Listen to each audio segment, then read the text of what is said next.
Hello friends, good morning. നമ്മൾ Kerala TV സീരിയലിലേക്ക് എല്ലാവർക്കും സ്വാഗതം. അങ്ങനെ നമ്മുടെ രോഹി ഒരു പെങ്കൊച്ചിനെ വിളിച്ച് വീട്ടിൽ കയറി വന്നു. ചോദ്യം ചെയ്തപ്പോൾ അലീനയോട് പോയി പണി നോക്കാൻ പറഞ്ഞ് അലീനയെ കുറേ ഇട്ട് പേടിപ്പിച്ചു. ആ സമയം അലീന അടുക്കളയിലേക്ക് കയറിപ്പോയി. അപ്പോൾ ഈ പെങ്കൊച്ചി ചോദിച്ചു, ഇത് ആരാടാ, ഇവിടുത്തെ ആരാന്ന് ചോദിച്ചു. ഇവിടുത്തെ സെർവൻ്റ് അല്ലാണ്ട് ആര്? സെർവൻറ്റോ? പക്ഷെ അതിനെ കണ്ട ഇവിടുത്തെ ഒരു ഫാമിലി മെമ്പർ എന്നാണല്ലോ തോന്നുള്ളൂ എന്ന് പെൺകൊച്ച് പറയുമ്പോൾ പിന്നെ കോപ്പ, അതാണോ സൗന്ദര്യം? നിൻ്റെ മുന്നിൽ അവൾ സീറോയോ വട്ടപൂജയാണെന്നൊക്കെ പറയുമ്പോൾ അയ്യോ പെങ്കൊച്ചിന് ഭയങ്കര സന്തോഷമായി കേട്ടോ.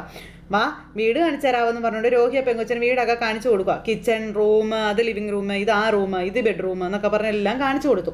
അപ്പോൾ ഇതൊക്കെ കണ്ടു കഴിഞ്ഞപ്പോൾ ഫാൻറ്റാസ്റ്റിക് എന്നും പറഞ്ഞ് ബ്യൂട്ടിഫുൾ സൂപ്പറായിട്ടുണ്ട്, എനിക്ക് ഇഷ്ടപ്പെട്ടു എന്നൊക്കെയാണ് കൊച്ചു പറയാം. അപ്പോൾ എൻ്റെ സാമ്രാജ്യം നിനക്ക് കാണണ്ടെന്ന് ചോദിച്ചു. പിന്നെ എവിടെ കാണണമെന്ന് പറഞ്ഞു. അങ്ങനെ അവർ രണ്ടുപേരും കൂടെ മുറിയിലേക്ക് കയറി ചെല്ലുന്നു. അങ്ങനെ ആ പെങ്കൊച്ചുമായിട്ട് നമ്മുടെ രോഹി മുറിയിലേക്ക് കയറിപ്പോയി. ഈ സമയത്ത് പിന്നെ കാണിക്കുന്ന രേവതിക്കുട്ടിയാട്ടോ. രേവതിക്കുട്ടി അവിടെ ആ റൂമൊക്കെ ക്ലീൻ ചെയ്തുകൊണ്ടിരിക്കുന്നു. പൊടിയും മാറായും എല്ലാം തൂത്ത് വൃത്തിയാക്കി അങ്ങനെ എല്ലാ ജോലികളും വളരെ ഭംഗിയായിട്ട് ചെയ്ത് അതൊരു പുതിയ റൂമാക്കി നമ്മുടെ രേവതിക്കുട്ടി മാറ്റിക്കൊണ്ടിരിക്കുക.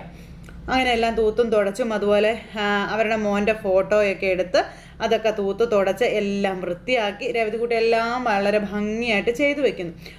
അതൊക്കെ കണ്ടു കഴിഞ്ഞപ്പോൾ ആ മകൻ്റെ ഫോട്ടോയൊക്കെ കണ്ടു കഴിഞ്ഞപ്പോഴത്തേക്ക് ഒരുപാട് സങ്കടമായി നമ്മുടെ രേവതിക്കുട്ടിക്ക്. അങ്ങനെ രേവതിക്കുട്ടി ആ ഫോട്ടോയിൽ ഓരോന്നൊക്കെ എഴുതി വെച്ചു. അതിനുശേഷം ഗ്രേസമ്മയുടെ മോൻ വിവാഹം കഴിക്കാനിരുന്ന പെൺകുട്ടിയുടെ ഫോട്ടോ അത് തൂത്ത് തുടച്ചെടുത്ത് വെച്ചു.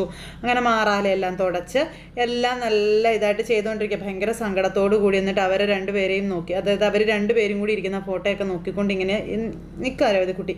ഈ സമയത്ത് അവിടെ നമ്മുടെ രോഹിയാണെങ്കിലോ ആ ഹരിയുടെ കൂടെ കൂട്ടുകൂടി വഴി തെറ്റി ഒരു പരുവത്തിലെത്തി. വന്ന് കയറിയ പെണ്ണിനെ ഇങ്ങനെ ചേർത്ത് പിടിച്ച് അതിനോട് ഭയങ്കര റൊമാൻറ്റിക്കൊക്കെ ആയിട്ട് പെരുമാറിക്കൊണ്ടിരിക്കുക. അപ്പോഴാണ് അലീന അങ്ങോട്ടേക്ക് വരുന്നതും ഇവരെ കാണാതാവുന്നതും. അലീന നോക്കുമ്പോൾ രോഹിയുടെ റൂം അടച്ചിട്ടിരിക്കുന്നത് കണ്ടു. ഇത് കണ്ടപ്പോൾ അലീനയുടെ ചങ്കിടിക്കാൻ തുടങ്ങി. അലീന ഓടി കയറി രോഹിയുടെ മുറിയിലേക്ക് ചെല്ലുവാണ്. ഈ ഒരു സമയത്ത് നമ്മുടെ രേവതിക്കുട്ടി അവിടെ അവരുടെ മുറിയെല്ലാം നോക്കി അതെല്ലാം തൂത്തും തുടച്ച് നല്ല നീറ്റാക്കി കേട്ടോ. അത് കഴിഞ്ഞിട്ട് ഈ ഫോട്ടോ എടുത്തിട്ട് കഷ്ടമുണ്ട് കേട്ടോ എന്നൊക്കെ ഇങ്ങനെ നമ്മുടെ ഗ്രേസമ്മയുടെ മോൻ്റെ ഫോട്ടോയിൽ നോക്കി ഇങ്ങനെ പറയുക. എന്നിട്ട് ആ ഫോട്ടോ ഇങ്ങനെ അവിടെ കൊണ്ടുപോയി ഇങ്ങനെ വെച്ചു. അതിനുശേഷം അതെല്ലാം നല്ല മെഴുകുതിരിയൊക്കെ കത്തിച്ച് ഭയങ്കര ഒരു എന്താ പറയുന്നത് ഒരു ഐശ്വര്യമുള്ളൊരു മുറിയാക്കി രേവതിക്കുട്ടി ഇങ്ങനെ മാറ്റി. അതിന് ശേഷം ആ ഫോട്ടോയിൽ നോക്കി അതിനോട് സംസാരിച്ചുകൊണ്ടൊക്കെ ഇങ്ങനെ നിൽക്കുക. അപ്പോൾ എന്നും ഞാനിത് തെളിയിച്ചോളാം കേട്ടോ എന്നൊക്കെ പറഞ്ഞു. ഈ സമയത്ത് രോഹി അവിടെ ആ പെങ്കൊച്ചിനെ കയറി പിടിക്കുമോ അതിന് ഉമ്മ കൊടുക്കാനൊക്കെ ഇങ്ങനെ നോക്കിക്കൊണ്ടിരിക്കുക. പെങ്കൊച്ചാണെങ്കിൽ പേടിച്ച് വിറച്ച് ഇങ്ങനെ അവിടെ നിൽക്കുവാണ്. അങ്ങനെ രണ്ടുപേരും കൂടി വളരെ സന്തോഷത്തോടെ ഇങ്ങനെ നിൽക്കുന്നു. പിന്നെയും നമ്മുടെ രേവതിക്കുട്ടി അവിടെ ആ ഒരു ഫോണൊക്കെ എടുത്തു, അതൊക്കെ കുത്തി ചാർജാക്കി പിന്നെ കുറേ അവരുടെ മെമ്മറീസും കാര്യങ്ങളൊക്കെ ഉണ്ടായിരുന്നൊക്കെ എടുത്ത് നോക്കുന്നു. അങ്ങനെ രേവതിക്കുട്ടി അവിടെ ഇതെല്ലാം ചെയ്തുകൊണ്ടിരിക്കുന്നു. ഈ ഒരു സമയത്ത് രോഹിത് ഇവിടെ ആ പെങ്കൊച്ചിനോട് ഭയങ്കര സ്നേഹമായിട്ട് ഇങ്ങനെ ഇടപെട്ടുകൊണ്ടേ ഇരിക്കുകയാണ്. അപ്പോഴേക്കും ആ പെങ്കൊച്ചിന് പേടിയായിട്ടോ. പെട്ടെന്ന് വാതിൽ മുട്ടുന്ന ശബ്ദം കേട്ടു. അപ്പോഴേക്കും ടെൻഷനായി രോഹിത്തിനും അതുപോലെ തന്നെ പെങ്കൊച്ചിനും. അപ്പോൾ ആരാന്ന് ചോദിച്ചുകൊണ്ട് പെങ്കൊച്ച് ഇങ്ങനെ നിൽക്കും. അപ്പോഴത്തേക്ക് രോഹിത്ത് തലയൊക്കെ ചൊറിഞ്ഞിങ്ങനെ അവിടെ നിൽക്കുവാണ്.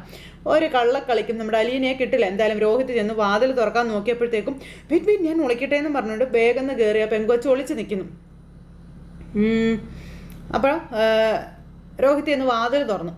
പെണ്ണാണെങ്കിൽ പേടിച്ച് നെഞ്ചിടിപ്പോടുകൂടി ഇങ്ങനെ നിൽക്കുക. വാതിൽ തുറന്നപ്പോൾ രോഹിത്ത് കാണുന്നത് അലീനയ്ക്ക് ഭയങ്കര പേടിയായിരുന്നു. അത് ഓടിക്കയറി വന്നത്. അപ്പോൾ ഇങ്ങനെ അകത്തേക്ക് നോക്കുക കേട്ടോ. എന്താണെന്ന് രോഹിത്ത് ചോദിച്ചു അലീനയോട്. ആ സമയത്ത് ചായ കാപ്പി അങ്ങനെ എന്തെങ്കിലും വേണോന്നറിയാൻ വേണ്ടി വന്നതാണെന്ന് പറഞ്ഞു. അപ്പോൾ നിന്നോട് ചോദിച്ചില്ലല്ലോ, വേണമെങ്കിൽ ചോദിക്കുമെന്ന് പറഞ്ഞു രോഹിത്ത് അലീനയോട് വഴക്ക് പറഞ്ഞു. ഒരു ഗസ്റ്റ് ആണല്ലോ എന്ന് വിചാരിച്ചാൽ ചോദിക്കുന്നത്. ലൈം ജ്യൂസ് എടുക്കട്ടെ എന്നിങ്ങനെ ചോദിച്ചു. എന്നിട്ട് അമ്മയ്ക്ക് കൊണ്ടേ കൊടുക്കാൻ പറഞ്ഞു രോഹിത്ത്. അപ്പം അമ്മയെപ്പോലെ ഒരാൾക്ക് ഞാൻ കൊടുത്തെന്ന് പറഞ്ഞു. അപ്പോൾ പോടി എൻ്റെ അവിടെ മുന്നിൽ നിന്നെന്ന് പറഞ്ഞു രോഹിത്ത് ദേഷ്യപ്പെടുക. നിന്നോട് ഞാൻ പലവട്ടം പറഞ്ഞിട്ടുണ്ട് എൻ്റെ മുന്നിൽ വരാൻ നിൽക്കരുതെന്ന്. പറഞ്ഞത് മനസ്സിലായില്ലേ അടി എന്ന് ചോദിച്ചുകൊണ്ട് ദേഷ്യപ്പെടുക. അപ്പോൾ അലീനയ്ക്ക് ടെൻഷൻ ആ പെങ്കൊച്ചിന് വല്ലതും സംഭവിക്കുമോ എന്നുള്ളതാണ്. അപ്പോഴേക്കും അലീനയാണെന്ന് മനസ്സിലാക്കി ആ പെങ്കൊച്ച് ഇങ്ങനെ ഇറങ്ങി വന്നു കേട്ടോ. ആ പെങ്കൊച്ച് ഇങ്ങനെ ഇറങ്ങി വന്നു. അലീനയെ എന്തോ ചെയ്തതുപോലെ അലീനയെ നോക്കിക്കൊണ്ട് ഇങ്ങനെ അവിടെ നിൽക്കുവാണേ. അപ്പോൾ നമ്മുടെ അലീന ഇവനെ ശരിക്കും തുറിച്ച് നോക്കി. രോഹിത്തെ, ഇത് മര്യാദകേടല്ലേ ഈ കാണിക്കുന്നത്? വീട്ടിൽ വേണ്ടപ്പെട്ടവരാരും ഇല്ലാത്ത നേരത്ത് ക്ലാസ്സും കട്ട് ചെയ്ത് ഒരു പെൺകുട്ടിയെ വിളിച്ച് വീട്ടിൽ കൊണ്ടുവന്ന് റൂമിൽ കയറ്റി വാതിലടച്ചാൽ അത് ചോദിക്കാൻ നീ ആരാടിയെന്ന് ചോദിച്ചു രോഹിത് അന്നേരം അലീനയോട് ദേഷ്യപ്പെട്ടു. അപ്പോൾ നിൻ്റെ അച്ഛനും അമ്മയും എന്നെ ഈ വീട് ഏൽപ്പിച്ചിട്ടാണ് പോയത്. ഇവിടെ ആര് വന്നാലും എനിക്ക് ചോദിക്കാൻ അധികാരമുണ്ട് എന്ന് അലീന അന്നേരം രോഹിത്തിനോട് പറഞ്ഞു. എന്നിട്ട് ആ വന്ന പെങ്കൊച്ചിനോട് നിനക്ക് വീട്ടിലാരും ഇല്ലേ കൊച്ചേ ചോദിക്കാനും പറയാനും എന്ന് അലീന ചോദിക്കുമ്പോൾ നീ പൊടി പട്ടി എന്ന് രോഹിത് എൻ്റെ അടുത്ത് കുരയ്ക്കാൻ വരതെന്നും പറഞ്ഞു ഇവൻ വാതിൽ കൊട്ടി അടച്ചിട്ട് കുറ്റിയിട്ടു. ആ സമയത്ത് അലീനയ്ക്ക് ഭയങ്കര ടെൻഷനാട്ടോ. അലീനയ്ക്കാണെങ്കിൽ കയ്യും കാലും വിറയ്ക്കുക, ഇവൻ എന്താ കാണിച്ചു കൂട്ടാൻ പോകുന്നതെന്ന് അറിയത്തില്ലാത്തതുകൊണ്ട്. അവസാനം അലീനയെ പട്ടിയെന്ന് വരെ അവൻ വിളിച്ചു. അലീന പുറത്തു നിന്ന് ഇങ്ങനെ വെപ്രാളം കൂട്ടിക്കൊണ്ടിരിക്കുക. എന്തു വന്നാലും അത് അലീനയുടെ തലയിൽ വരുമല്ലോ. അപ്പോഴേക്കും നീ എന്തിനാ അതിനെ അങ്ങനെയൊക്കെ പറഞ്ഞതെന്ന് ആ പെങ്കൊച്ച് ചോദിക്കും. എനിക്ക് അവളെ ഇഷ്ടമല്ല, അവളെ എന്നെ ഭരിക്കാമെന്ന് നീ കണ്ടല്ലേ എന്ന് ചോദിച്ചുകൊണ്ട് ഇവൻ ഭയങ്കരമായിട്ട് കലിപ്പ് കാണിക്കാം. യൂസ്ലെസ് ഫെല്ലോ എന്നും പറഞ്ഞു. ഞാൻ വേണ്ടാന്ന് പറഞ്ഞതല്ലേ, പിന്നെ ഇപ്പം നമ്മൾ എന്നാ ചെയ്യും, അവളവളുടെ പണി നോക്കട്ടെ പോയെന്നും പറഞ്ഞ് നീ അതൊന്നും കണക്കാക്കണ്ട എന്നൊക്കെ രോഹിത് ഇങ്ങനെ ആ പെങ്കൊച്ചിനോട് പറയുക. ആ സമയത്ത് ആ പെങ്കൊച്ചിന് അതിനേക്കാളും വലിയ ടെൻഷനായി. അങ്ങനെ രണ്ടുപേരും കൂടെ ടെൻഷൻ അടിച്ച് വല്ലാതായിട്ടിരിക്കുന്നു. ഈ സമയത്ത് മുത്തശ്ശി അവിടെ ഇരിക്കുന്നു. മുത്തശ്ശിയുടെ അടുത്തേക്ക് അലീന ചെന്നു. അപ്പോൾ അലീന ടെൻഷൻ അടിച്ച് അങ്ങോട്ടും ഇങ്ങോട്ടും നടക്കുക. അപ്പോഴേക്കും മുത്തശ്ശി എന്നെ അടി വച്ചേ, നിനക്ക് എന്നാ പറ്റിയേ, നീ എന്തിനാ ഇങ്ങനെ ടെൻഷൻ അടിക്കുന്നതെന്ന് മുത്തശ്ശി ഇങ്ങനെ ചോദിച്ചു കേട്ടോ. അപ്പോഴേക്കും അലീന ചെന്നിട്ട് മുത്തശ്ശിയോട് നീ അവിടെ ഇരിക്കടി മോനെ, എന്നെ കാര്യമെന്ന് ചോദിച്ചു. അത് അന്നേരത്തേക്കും റൂമിലേക്ക് നോക്കുക. എന്നാന്ന് വെച്ച് പറ വച്ചേ എന്ന് മുത്തശ്ശി. അത് പിന്നെ രോഹിത്തിൻ്റെ റൂമിൽ ഒരു പെൺകുട്ടി വന്നിട്ടുണ്ടെന്ന് അലീന പറയാം. പെൺകുട്ടിയോ? അതെ. എൻ്റെ ദൈവമേ, കൂടെ പഠിക്കുന്ന പോലെ പെൺപിള്ളേരും ആയിരിക്കുമെന്ന് പറയുമ്പം അല്ല, ഞാൻ പോയി കണ്ടു, സംസാരിച്ചു, മുറിക്കകത്ത് വാതിലടച്ചിരിക്കുകയാണെന്ന് അലീന മുത്തശ്ശിയോട് പറഞ്ഞു. അപ്പോൾ മുത്തശ്ശിക്കും ഭയങ്കര ടെൻഷൻ. അയ്യോ എന്നും പറഞ്ഞിട്ട് ഇങ്ങനെ മുത്തശ്ശി ഇരിക്കും കേട്ടോ. അപ്പോൾ ഞാൻ ചെന്നപ്പോൾ രോഹിത്തിന് എന്നോട് ഭയങ്കര ദേഷ്യം. അവനിപ്പോൾ ഒന്ന് കോളേജിൽ പോയില്ലേ, ക്ലാസ് കട്ട് ചെയ്ത ഏതോ പെണ്ണിനെ വിളിച്ചുകൊണ്ട് വന്നിരിക്കുകയാണെന്ന് പറഞ്ഞു. എൻ്റെ ഈശ്വര എന്നും പറഞ്ഞുകൊണ്ട് നേരം മുത്തശ്ശി, അവൻ അങ്ങനെ ചെയ്യാൻ കൊള്ളാവോ, ആ ഹരിയുടെ കൂട്ടുകെട്ട് എല്ലാത്തിനും കാരണമെന്ന് പറഞ്ഞു മുത്തശ്ശി ഇങ്ങനെ പറയുന്നു. അലീനയാണെങ്കിലും ഇങ്ങനെ വേദാറടിച്ച് അങ്ങോട്ടും ഇങ്ങോട്ടും നടക്കുക. അപ്പോൾ എനിക്കതൊന്നും നോക്കേണ്ട കാര്യമില്ല, പക്ഷേ തെറ്റ് കാണുമ്പോൾ ഒരു എന്ന് പറഞ്ഞിങ്ങനെ നിൽക്കുക അലീന. അല്ല, അങ്ങനെ പറയരുതെന്നും പറഞ്ഞുകൊണ്ട് മുത്തശ്ശി ഇങ്ങനെ പറയുക കേട്ടോ. നിനക്ക് ഒരു ഉത്തരവാദിത്വം ഉണ്ടെന്നും നിന്നെ വീട് ഏൽപ്പിച്ചിട്ടാണ് ബാലചന്ദ്രനും വൈജയും പോയിരിക്കുന്നത്, നിനക്ക് ഒരു ഉത്തരവാദിത്വം ഉള്ളത് നീ കാണിച്ചേ പറ്റുള്ളൂ മുത്തശ്ശിയും പറയുന്നു. അങ്ങനെ ഞാൻ കിടപ്പുകാരിയല്ലേ, വല്ലതും എന്നെ കൊണ്ട് ചെയ്യാൻ പറ്റുമോ എന്നൊക്കെ ചോദിക്കുമ്പം മുത്തശ്ശി ഞാൻ എന്താ ചെയ്യേണ്ടതെന്ന് ചോദിച്ചു. നമ്മുടെ ചെറുക്കനല്ലേ, അവനെ നമ്മളല്ലേ സൂക്ഷിക്കേണ്ടത്, വല്ലവളുമാരുടെയും കളിപ്പാട്ടാവണോ അവൻ എന്നൊക്കെ ചോദിച്ചു. നീ ഒരു കാര്യം ചെയ്യാം, ബാലനെ വിളിച്ചു പറയാൻ പറഞ്ഞു. അപ്പോൾ എനിക്ക് സാറിന് നമ്പർ അറിയത്തില്ലെന്ന് പറയുമ്പോൾ കലണ്ടറിലുണ്ട്, കടയിലെ നമ്പറുണ്ട്, സ്വർണ്ണക്കടയുടെയും ജൗളിക്കടയുടെയും കലണ്ടറുണ്ട് എന്നും പറഞ്ഞുകൊണ്ട് മുത്തശ്ശി ഇങ്ങനെ പറഞ്ഞു കൊടുത്തനുസരിച്ച് അലീന വേഗം തന്നെ ബാലചന്ദ്രനെ വിളിക്കാൻ നോക്കുന്നു. അങ്ങനെ വലിയൊരു ആപത്ത് തടയാൻ മുത്തശ്ശിയോട് അലീന സത്യങ്ങളെല്ലാം പറയുമ്പോൾ മുത്തശ്ശി എല്ലാ ഉത്തരവാദിത്തങ്ങളും അലീനയെ തന്നെ ഏൽപ്പിക്കുക. അലീന പെട്ടെന്ന് തന്നെ ഫോൺ എടുത്ത് ബാലചന്ദ്രനെ വിളിച്ച് കാര്യങ്ങളെല്ലാം പറയാൻ തുടങ്ങുകയാണ്. അപ്പോൾ ഞാനത് ചെയ്താൽ എങ്ങനെ ആകും, എന്നെ കുറ്റപ്പെടുത്തില്ലെന്ന് ചോദിക്കുമ്പോൾ നീ ഇവിടെ ഉള്ളപ്പോൾ ഈ തോന്നിവാസം നടന്നില്ലേ എന്ന് അവർ നിന്നോട് ചോദിച്ചാൽ നിനക്ക് അവരോട് പറയാൻ മറുപടി വല്ലതും ഉണ്ടോ എന്ന് മുത്തശ്ശി അന്നേരം അലീനയോട് ചോദിച്ചു. അപ്പോൾ അലീനയ്ക്ക് അത് ശരിയാണ്, അങ്ങനെ അവർ അലീനയോട് ചോദിച്ചാൽ അലീനയ്ക്ക് യാതൊരു മറുപടിയില്ല പറയാൻ. ബാലനും വൈജയന്തി ഇവിടെ ഉണ്ടെങ്കിൽ അവരതിന് സമ്മതിച്ചു കൊടുക്കുമോ? അപ്പോഴത്തേക്ക് അലീന ഭയങ്കര ധർമ്മസങ്കടത്തിലായി. നിന്റെ കൂടപ്പുറപ്പാണെങ്കിൽ നീ ഇത് നോക്കി നിൽക്കുമോ എന്ന് മുത്തശ്ശി ഇങ്ങനെ അലീനയോട് ചോദിച്ചു. അപ്പം അലീനയ്ക്ക് കൊണ്ടു. കൂടപ്പുറപ്പാണല്ലോ. അപ്പോഴത്തേക്ക് അലീന എന്നിട്ട് അവിടെ നിന്ന് ഇറങ്ങി ഓടുക. അപ്പോഴത്തേക്ക് മുത്തശ്ശി അവിടെ നെഞ്ചത്ത് കയ്യും വെച്ച് എൻ്റെ ഈശ്വര ഈ ചെറുക്കനൊക്കെ എന്നതൊക്കെയാണോ ഒപ്പിച്ച് വെക്കാൻ പോകുന്നതെന്നും പറഞ്ഞുകൊണ്ട് ഇങ്ങനെ ആകെ വെപ്രാളം കയറി മുത്തശ്ശി അങ്ങനെ ഇരിക്കുന്നു. ഈ സമയത്ത് അലീന വീട് മുഴുവൻ ഓടി നടന്ന് കലണ്ടർ എവിടെ ഉള്ളതെന്ന് നോക്കുക കേട്ടോ. അപ്പോൾ ആ കടയുടെ കലണ്ടർ കണ്ടു. അതിൽ നിന്ന് നമ്പർ എടുത്തു. എന്നിട്ട് നേരെ മുകളിലോട്ട് അവരുടെ റൂമിലേക്ക് നോക്കിയപ്പോഴും അവിടുന്ന് യാതൊരു അനക്കവും ഇല്ല, ഒന്നുമില്ല. അലീനയ്ക്കാണെങ്കിൽ ആകെ ടെൻഷനും കാര്യങ്ങളും ഒക്കെ ആയി. അലീന എന്നിട്ട് വേഗം ആ നമ്പർ കുത്തി ബാലചന്ദ്രനെ വിളിക്കുവാണ്. ബാലചന്ദ്രനോട് കാര്യങ്ങൾ പറയണമല്ലോ. പെട്ടെന്ന് ഫോൺ എടുത്തു. അപ്പോൾ ബാലചന്ദ്രൻ സാറാണെന്ന് ചോദിച്ചു. അപ്പോൾ അല്ലല്ലോ, ബാലചന്ദ്രൻ സാറിനൊന്ന് കൊടുക്കോ, സാറിൻ്റെ വീട്ടിൽ നിന്ന് വിളിക്കുകയാണെന്ന് പറഞ്ഞു. അപ്പോൾ ഒന്ന് ഹോൾഡ് ചെയ്യണം, ഇപ്പോൾ കൊടുക്കാമെന്ന് പറഞ്ഞു. അപ്പുറന്ന് അപ്പോൾ കടയിലെ നമ്പറിലേക്കല്ലേ വിളിച്ചേ.